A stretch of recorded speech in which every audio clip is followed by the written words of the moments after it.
नमस्कार, nishamudrika.com में आपका स्वागत है।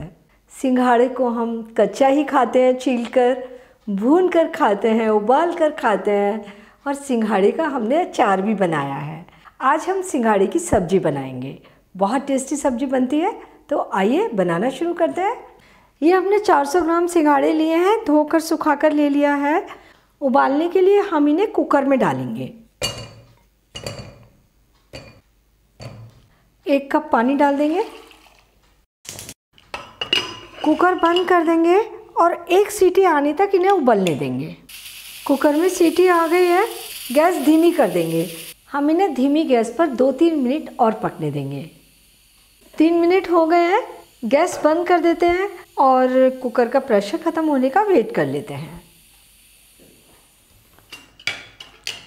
और सिंघाड़े भी उबल कर तैयार हैं। हम इन्हें कुकर में से निकाल लेते हैं और ठंडा होने देते हैं। और इधर हम सब्जी के लिए मसाला तैयार कर लेते हैं। 2 टेबलस्पून सरसों का तेल लिया है हमने, कोई भी कुकिंग ऑयल ले सकते हैं। तेल को गर्म होने देंगे। आधा छोटी चम्मच जीरा डालेंगे, गैस धीमी कर देंगे ताकि मसाले जले ना। और आधा पिंच हींग डालेंगे। आधा छोटी चम्मच हल्दी पाउडर, 1 छोटी चम्मच धनिया पाउडर। मसालों को हल्का सा भूनेंगे। ये हमने 2 टमाटर लिए हैं, 2 हरे मिर्च लिए हैं, आधा इंच अदरक का टुकड़ा लिया है। इनको बारीक पीस लेंगे। तो ये हमारा टमाटर, हरी मिर्च, अदरक का पेस्ट। आधा छोटी चम्मच लाल मिर्च पाउडर। मिर्च आप अपनी पसंद के अनुसार कम ज़्यादा कर सकते हैं। गैस मीडियम कर लेंगे और मसाले को तब तक भूनेंगे जब तक कि मसाले से तेल अलग ना होने लगे। अगर हम लहसुन प्याज पसंद करते हैं तो 3-4 लहसुन की कली और 1 प्याज बारीक कटी हुई, हींग और जीरा भुनने के बाद में डालें। उन्हें हल्का गुलाबी होने तक भून लें। इसके बाद सारे मसाले इसी तरीके से डालें। इधर हमारा मसाला भुनकर तैयार होता है। हमारे सिंघाड़े भी ठंडे हो गए हैं, हम इन्हें छील लेते हैं। तो थोड़ा सा हम टिप्पर से काटेंगे और इस तरीके से छिलका हटा देंगे।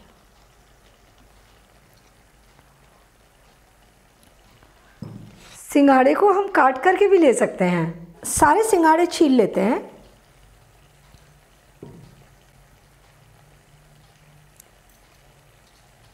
ये हमने सिंघाड़े छील लिए।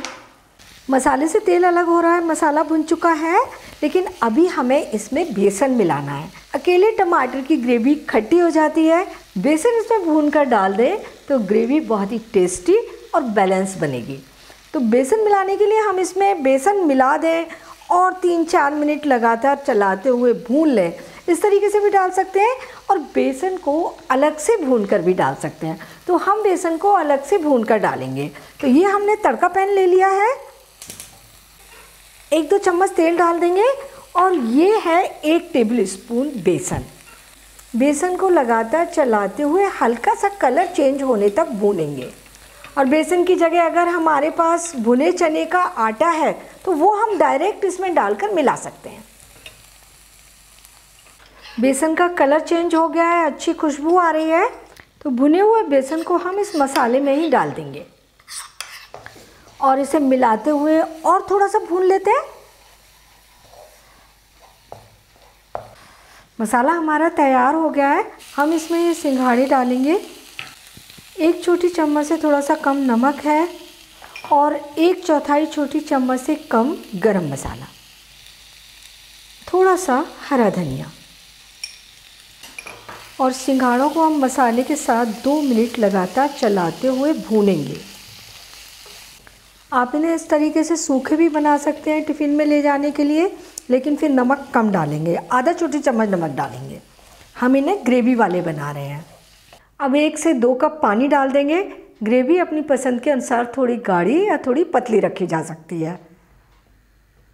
और इसे ढककर पूरे 5 मिनट धीमी आग पर पकने देंगे। सब्जी को पूरे 6-7 मिनट तक हमने धीमी आग पर पका लिया है। सब्जी का कलर और टेक्सचर तभी अच्छा आता है जब हमारे मसाले अच्छे तरीके से भुने गए हों।